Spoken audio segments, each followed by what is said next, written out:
Your life right now is the sum of all your habits. Your future is going to be the sum of all your habits today. Habits are the little decisions you make and the actions you perform every day. According to research, habits account for 40% of our behaviors on a given day.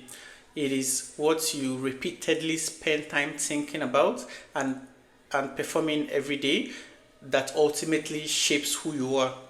When you transform your habits, you transform your life. It's not easy to drop bad habits.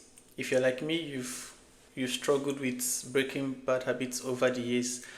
This is because we've been approaching it the wrong way. The focus shouldn't be breaking bad habits, but adopting lasting good habits. The Bible says in Matthew chapter 12, verse 43 to 45, that when an evil spirit leaves a person, it goes into the desert seeking rest but finding none. Then it says to itself, I will go back to the person from which I came. And when it goes back to its former home and sees that the place is empty and swept clean, it goes to bring 7 more evil spirits deadlier than itself, and they dwell in that person, and the person's state becomes worse than it was. This ties into the principle that Aristotle coined: nature abhors vacuum. In other words, when you remove something negative, you need to replace it with something positive. So find a substitute for the bad habits. For instance, if your goal is to quit endlessly scrolling through your phones every day, you need to replace it with something more beneficial, like reading a book. The second thing is to recognize your triggers.